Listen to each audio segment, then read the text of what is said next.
On a bright morning in June 2001, in the high desert country of central Utah, a young woman named Brenda Heaton kissed her husband goodbye and walked out the door of their modest ranch house with their 3-year-old daughter, Josie.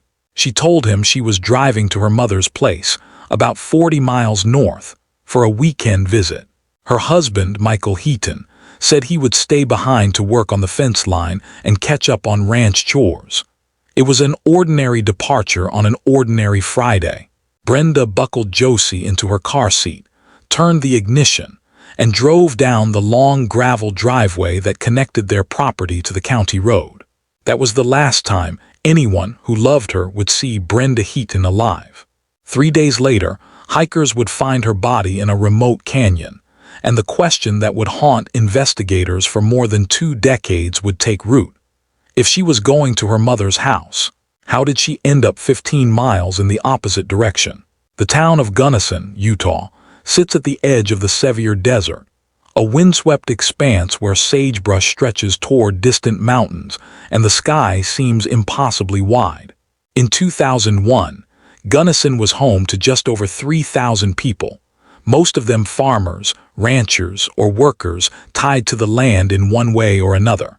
It was the kind of place where everyone knew everyone, where church socials marked the calendar and gossip traveled faster than the wind.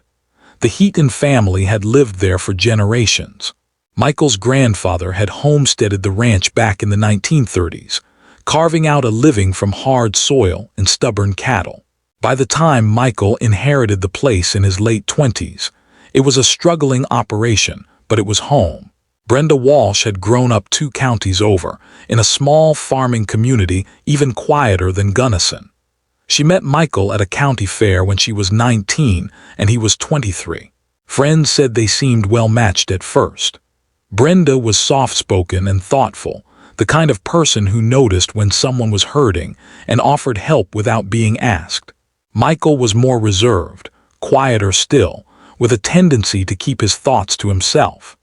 They married in the spring of 1997 in a simple ceremony at the Lutheran Church in Gunnison. Their daughter Josie was born in May 1998, a bright-eyed girl with her mother's dark hair and her father's serious expression. By the summer of 2001, those who knew the couple well said the marriage had grown strained. Money was tight. The ranch was barely breaking even, and Michael had taken a part-time job at the feed store in town to make ends meet. Brenda worked mornings at the elementary school cafeteria. They passed each other in the routines of survival, but friends noticed they rarely seemed happy. Still, nothing about their life together suggested violence. Nothing hinted at what was coming. Friday, June 8th, dawned clear and warm. The kind of morning when the light turns the desert gold and the air smells like dust and wild grasses. Brenda woke early, as she always did, and made breakfast for Josie. Michael had already been outside for an hour, feeding the horses and checking water troughs. When he came inside around 7:30, Brenda reminded him she was taking Josie to her mother's house for the weekend.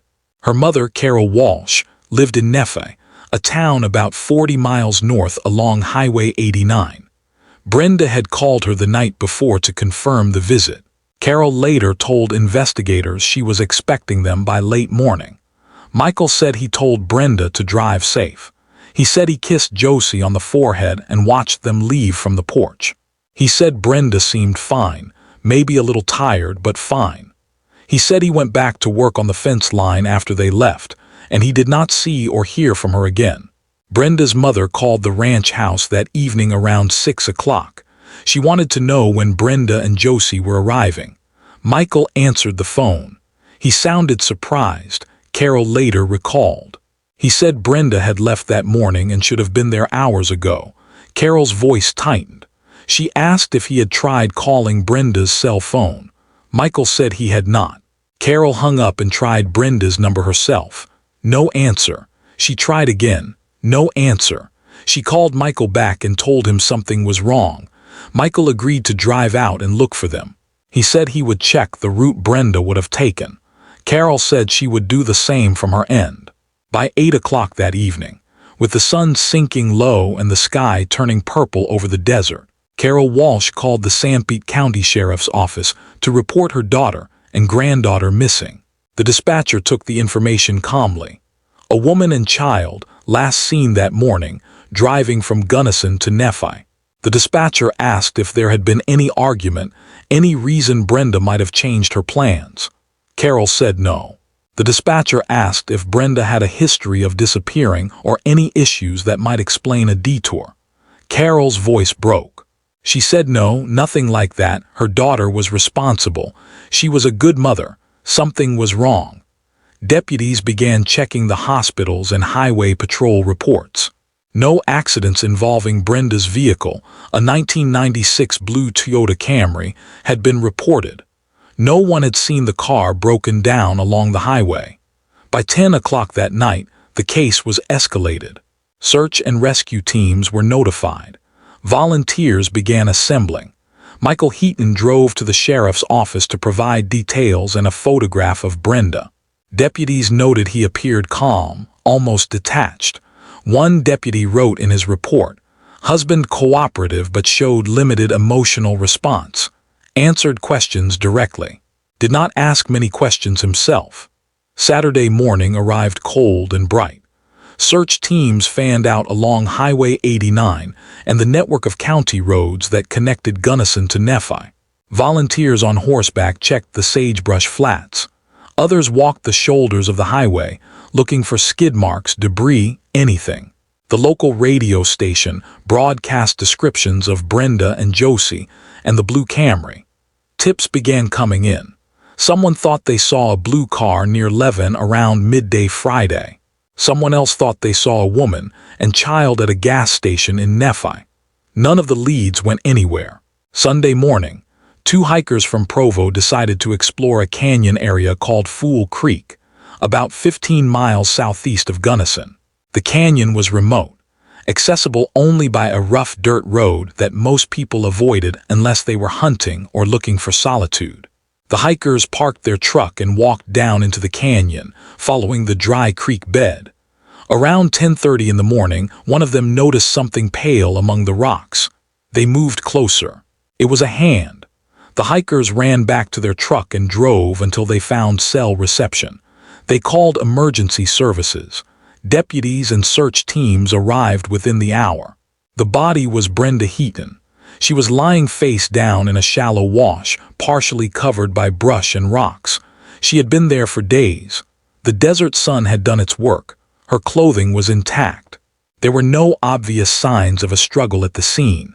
Her purse was found nearby, along with one of Josie's shoes. The little girl was not there. Investigators cordoned off the area and began processing the scene. Tire tracks were found along the dirt road leading into the canyon, but they were faint and overlapping, impossible to match definitively. There were no shell casings, no blood spatter, no weapon. The medical examiner would later determine that Brenda had been struck on the head with a blunt object, likely causing immediate unconsciousness, and then she had been left to perish from exposure and untreated injuries. The autopsy could not determine the exact time of her passing, but the condition of her body suggested she had been in the canyon since Friday or early Saturday. The discovery sent a shockwave through the search teams. If Brenda was here, where was Josie? Helicopters were brought in. Search dogs combed the canyon and the surrounding desert. Volunteers formed lines and walked shoulder to shoulder through the sagebrush, calling Josie's name. The little girl's face was on every television screen in Utah. Flyers were distributed across the state. Amber alerts went out. The search continued through Sunday night and into Monday. Nothing. The canyon gave up no more secrets. Then, Monday afternoon, a deputy received a call from a truck stop on Interstate 15, about 60 miles west of Gunnison. A clerk said a little girl matching Josie's description was there with a man. Deputies raced to the location. When they arrived, they found Michael Heaton sitting in a booth with Josie beside him, eating crackers. Michael looked up at the deputies with an expression they would later describe as resigned. One deputy asked where he had been. Michael said he had been driving around looking for Brenda, The deputy asked why he had Josie. Michael said he had found her on Sunday morning, wandering near the ranch house. He said he did not know how she got there. He said he had been meaning to call but had not gotten around to it. Clear's throat. The deputies took Josie into protective care immediately. She was examined by doctors and found to be physically unharmed, though dehydrated and disoriented. Michael was taken to the sheriff's office for questioning. That was when the investigation shifted. The focus moved from search and rescue to something darker. Part 2. The investigation, the interrogation of Michael Heaton, began Monday evening and lasted through the night. Detectives from the Sanpete County Sheriff's Office and investigators from the Utah Bureau of Investigation sat across from him in a windowless room with a recorder running and a video camera mounted. In the corner, Michael waved his right to an attorney. He said he had nothing to hide. He repeated the story he had told before. Brenda and Josie left Friday morning. He worked on the ranch. He did not hear from them. When Carol called, he got worried and drove out to look. He found Josie on Sunday morning near the house. He did not know where Brenda was. Detectives pressed him on the details. Where exactly did you find Josie? Michael said near the barn, walking toward the house. What was she wearing? The same clothes she had on when they left. Did she say anything? She said she wanted her mother. Did you ask her where she had been? Yes. What did she say? She did not know. Why did you not call the authorities immediately? I was going to, but I wanted to keep looking for Brenda first. The timeline did not make sense.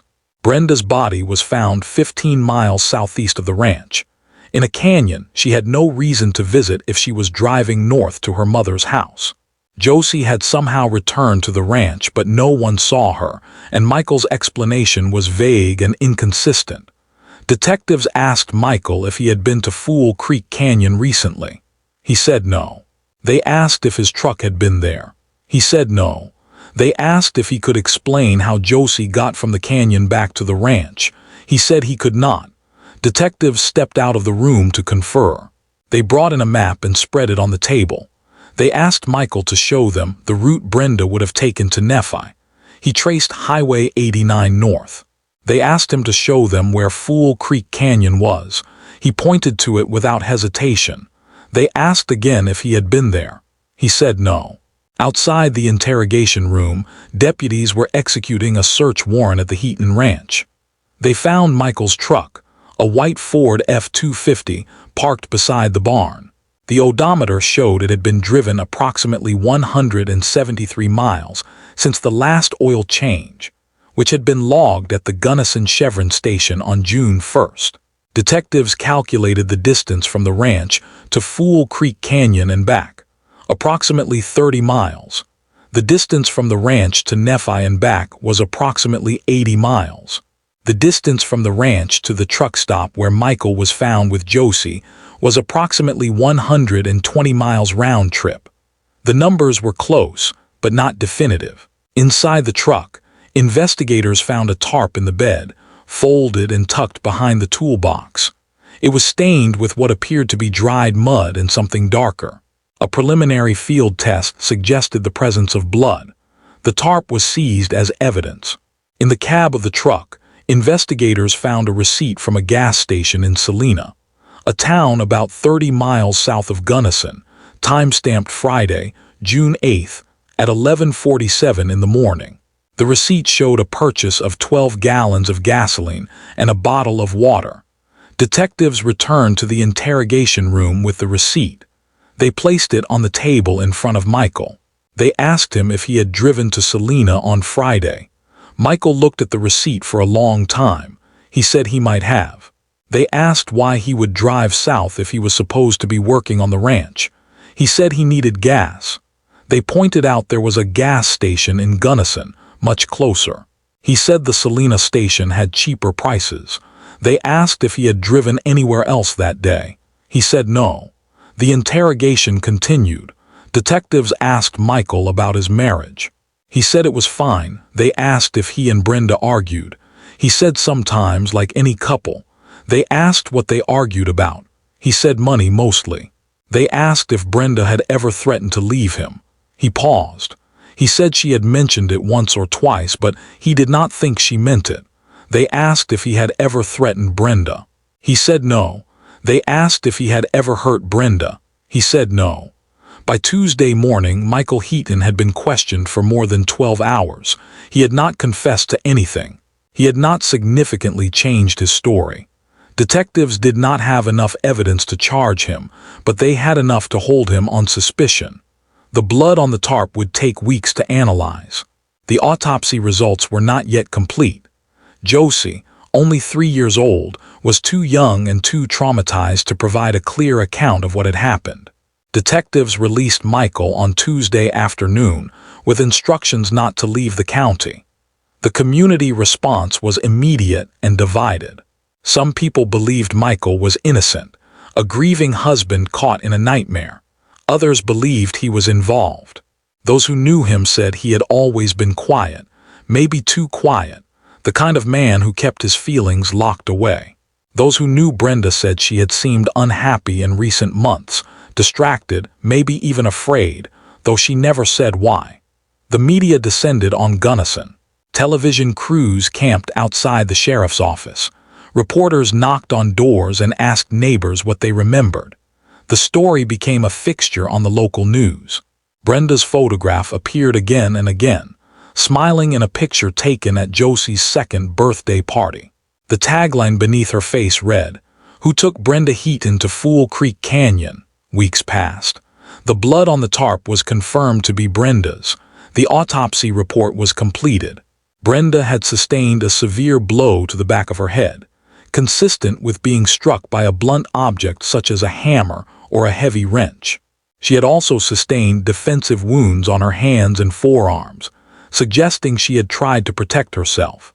The medical examiner estimated she had passed within hours of the initial injury, likely from a combination of trauma and exposure.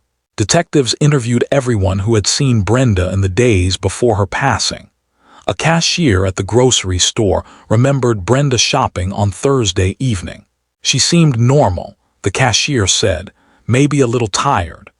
A teacher at the elementary school where Brenda worked said Brenda had mentioned looking forward to visiting her mother that weekend. No one reported seeing Brenda and Michael argue in public. No one reported hearing gunshots or screams from the ranch. Investigators focused on the timeline. Michael claimed Brenda left the ranch around 8 o'clock on Friday morning.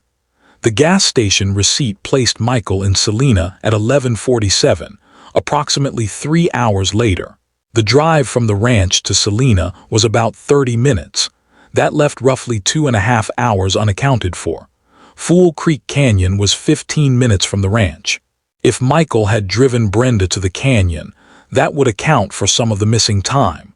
But detectives could not prove he had done so. Josie was placed in the temporary care of her grandmother, Carol Walsh. Child psychologists interviewed her gently, using dolls and drawings to help her communicate. Josie said she remembered being in the car with her mother.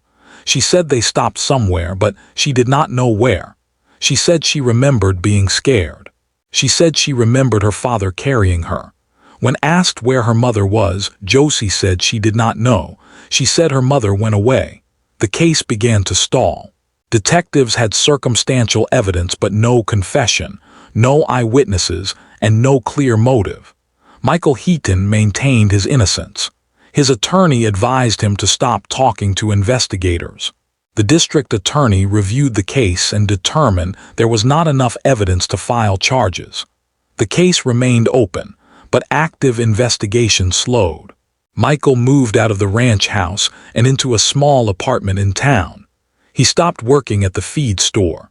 People who saw him said he looked haunted, but whether by guilt or grief, no one could say. By the end of 2001, the case had gone cold. Brenda Heaton's file sat in a cabinet at the sheriff's office, marked unsolved. Her family held a memorial service in September.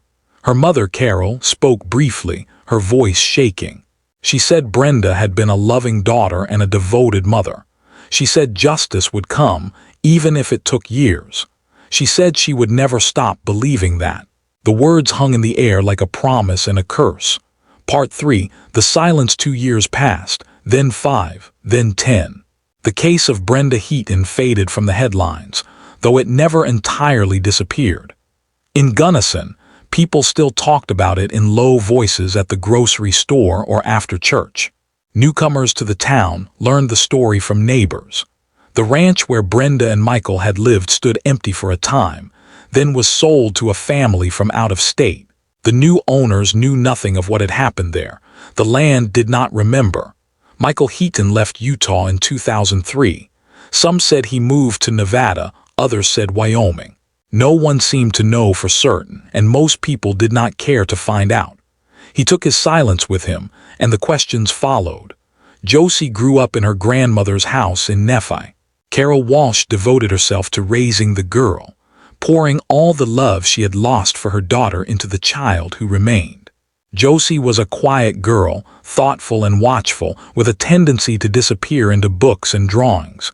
Teachers said she was bright but withdrawn. She made few friends. She did not talk about her mother, and Carol did not press her. The grief was a presence in their home, unspoken but always there, like a shadow in the corner of every room. For those who have ever doubted someone you love, who have felt the cold weight of suspicion settle into your bones, you know the way it changes everything. Carol Walsh lived with that weight. She believed Michael Heaton had taken her daughter's life. She believed it in the way you believe the sun will rise, with absolute certainty and no need for proof. But belief is not evidence. Belief cannot bring charges. Belief cannot bring closure. In 2008, Josie began having nightmares. She was 10 years old, and the nightmares were vivid and recurring. She dreamed of being in a car, of dust and rocks, of someone crying. She dreamed of her mother's face. She woke up gasping, tangled in her sheets, and Carol would hold her until the shaking stopped.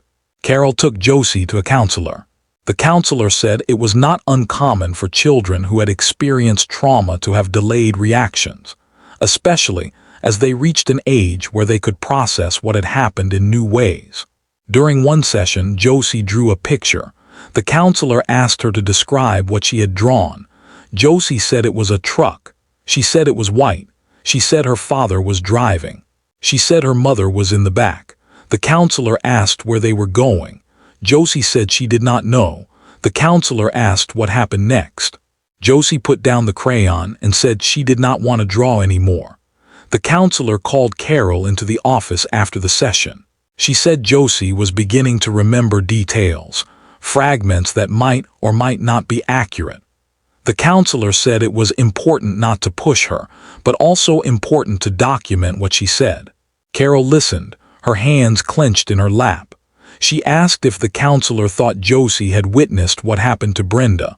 The counselor said it was possible. She said the mind protects itself in complicated ways. She said memories could surface years later, or they might never surface at all. Carol contacted the Sanpete County Sheriff's Office. She spoke to the detective who had worked Brenda's case, a man named Raymond Tully, who had since retired but still lived in the area. Tully agreed to meet with Carol. She told him about Josie's nightmares, about the drawing, about the fragments of memory. Tully listened carefully. He said he would pass the information along to the current investigators, but he was not optimistic. He said without a clear statement from Josie, without new physical evidence, there was little they could do. He said he was sorry.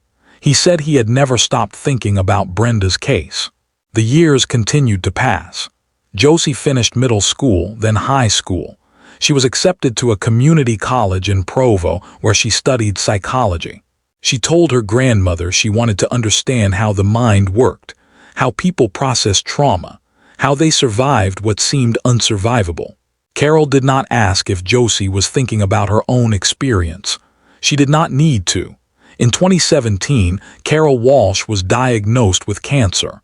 The doctors said it was advanced, aggressive. She began treatment, but the prognosis was not good. Carol decided she needed to make peace with the things she could not change.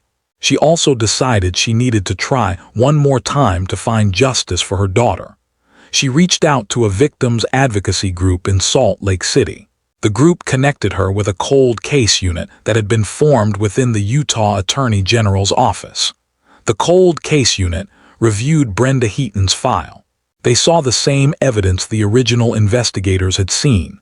The blood on the tarp, the suspicious timeline, the lack of a clear explanation for how Josie had returned to the ranch. They also saw what the original investigators had missed or could not pursue: advances in forensic technology, new methods for analyzing old evidence, and a witness who was now old enough to provide testimony.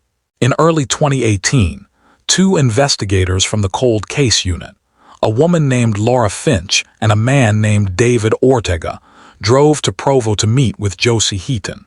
Josie was 20 years old by then, a young woman with her mother's dark eyes and a quiet intensity that made people listen when she spoke. The investigators explained they were reopening her mother's case. They said they needed her help. They said they understood it would be difficult. Josie agreed to speak with them. Over the course of several interviews, conducted with care and patience, she began to describe what she remembered. She said she remembered being in the car with her mother on that Friday morning. She said her father was following them in his truck. She said her mother seemed upset. Josie said they stopped somewhere, a place with rocks and hills. She said her father told her mother to get out of the car. She said there was shouting. She said her father hit her mother. Josie said she remembered her mother falling down and not getting up. The investigators asked Josie what happened next. She said her father put her mother in the back of his truck. She said he covered her with something. She said he told Josie to be quiet. She said he drove her back to the ranch and told her to stay inside. She said he left again. She said when he came back, he told her that her mother had gone away and she should not ask about her. The investigators asked why Josie had not told anyone this before. She said she had not remembered it clearly. She said she had been too young, too scared. She said pieces of it had come back over the years, but she had not known how to make sense of them. She said now she did. Clear's throat. The cold case unit took Josie's statement and corroborated it against the existing evidence. The timeline matched. The description of the truck matched. The location Josie described, a place with rocks and hills, matched Fool Creek Canyon. The investigators knew that a child's memory, especially one formed under trauma, was not always reliable in court, but combined with the physical evidence, it was enough to reopen the case with renewed focus. Part 4. The revelation. In August 2018, investigators located Michael Heaton living in a small town outside Elko, Nevada. He was working as a mechanic at a truck repair shop, living alone in a trailer on the outskirts of town. He had remarried briefly in 2005, but the marriage had ended in divorce within 2 years. He had no other children. Neighbors said he kept to himself, rarely spoke to anyone, and gave no indication of his past. On August 23, 2018, investigators Finch and Ortega, accompanied by local law enforcement, arrived at Michael Heaton's trailer at 6 in the morning. They knocked on the door. Michael answered in a t-shirt and jeans, barefoot, his hair gray and thinning. He looked at the investigators and said nothing. Finch identified herself and told him they needed to talk about Brenda. Michael's face did not change. He said, "I thought this was done." Finch said it was not done. She said they had new information. She said they needed him to come with them. Michael asked if he was under arrest. Finch said not yet, but he could be if he did not cooperate. Michael nodded slowly. He said, "Let me get my shoes." The interrogation took place at the Elko County Sheriff's Office. Michael sat in the same kind of windowless room he had sat in 17 years earlier, his hands folded on the table, his expression unreadable. Finch and Ortega sat across from him. They told him they had spoken with Josie. They told him what she had said. Michael looked at the table. He said, "She was 3 years old. She does not know what she remembers." Ortega leaned forward. He said, "She remembers you following Brenda. She remembers you stopping in the canyon. She remembers you hitting Brenda. She remembers you covering her with a tarp." Michael said nothing. Ortega said, "We have the tarp. We have Brenda's blood on it. We have the receipt from the gas station. We have the odometer reading from your truck. We have everything, Michael. We just need you to tell us why." Michael sat in silence for a long time. The recorder kept running. The camera kept watching. Finally, he spoke. He said she was going to leave me. She said she was taking Josie and I would never see her again. I could not let that happen. Finch asked what happened that morning. Michael said he had followed Brenda when she left the ranch. He said he caught up to her on the county road and signaled for her to pull over. He said she did. He said they argued. He said she told him she was done. She was going to her mother's. She was going to file for separation. Michael said he could not accept that. He said he told her to follow him to a place where they could talk without Josie hearing. He said he led her to Fool Creek Canyon. Ortega asked what happened in the canyon. Michael said they argued more. He said Brenda said she was leaving no matter what. Michael said he lost his temper. He said he had a wrench in the truck. He said he hit her. He said he did not mean to, but he did. He said she fell and did not get up. He said Josie was crying in the car. Michael said he put Brenda in the back of his truck and covered her with the tarp. He said he drove Josie back to the ranch and told her to stay inside. He said he went back to the canyon and left Brenda there. He said he thought it would look like an accident, or maybe like she had been attacked by someone else. Finch asked why he kept Josie for 2 days before bringing her to the truck stop. Michael said he did not know what to do. He said he was scared. He said he thought if he brought Josie back right away, people would ask questions. He said he thought if he waited, it would seem like he had been searching for Brenda. Ortega asked if he felt any remorse. Michael looked up for the first time. He said, every day. Michael Heaton was arrested and charged with 1 count of first-degree homicide and 1 count of obstruction of justice. He was extradited to Utah to face trial. The news of his arrest spread quickly through Gunnison and beyond. Television stations ran the story with updated photographs. Brenda smiling at Josie's birthday party, Michael in handcuffs being led into the Sanpete County Courthouse. The community reaction was swift and divided. Some people expressed relief that justice was finally being served. Others expressed disbelief that Michael had confessed after so many years of silence. A few people, those who had known him as a quiet, hardworking man, struggled to reconcile the person they thought they knew with the person who had taken Brenda's life in a remote canyon and left her there. Carol Walsh, weak from her illness but determined to see the case through, attended every court hearing. She sat in the front row, her hands gripping the armrest, her eyes fixed on Michael. He never looked at her. Josie sat beside her grandmother, her face pale and composed. Reporters asked her for a statement after one hearing. She said, "My mother deserved better. She deserved to live. I hope this brings some peace to everyone who loved her." The trial began in February 2019. Michael Heaton pleaded guilty to second-degree manslaughter as part of a plea agreement. In exchange for the plea, prosecutors dropped the first-degree charge, which would have carried a potential sentence of life without parole. Michael was sentenced to 15 years to life in prison. The judge, a woman named Patricia Morno, addressed him directly before sentencing. She said, "You took a mother from her child. You took a daughter from her mother. You took a life because you could not accept that someone wanted to leave you. There is no excuse for what you did. There is no redemption that erases it. You will live with this, and so will everyone who loved Brenda Heaton." Michael did not speak. He was led out of the courtroom in shackles. Carol Walsh watched him go, tears streaming down her face. Josie held her grandmother's hand. Outside the courthouse, a small group of people who had followed the case for years stood in silence. One woman held a sign that read, "Justice for Brenda." Another held a bouquet of wildflowers, the kind that grew in the Utah desert. Carol Walsh passed away 4 months after Michael's sentencing. She was buried beside her daughter in a cemetery on the outskirts of Nephi. Josie stood at the graveside, her face turned toward the mountains, and said goodbye to the 2 women who had shaped her life. She told a reporter later that her grandmother had lived long enough to see justice done. She said that mattered more than anything. Michael Heaton remains incarcerated at the Utah State Prison. He will be eligible for parole in 2034. Josie Heaton graduated from college with a degree in psychology and now works as an advocate for families of those who have experienced loss through violence. She speaks at conferences and writes about the long shadow of trauma and the possibility of healing. She does not speak to her father. She has said she does not plan to.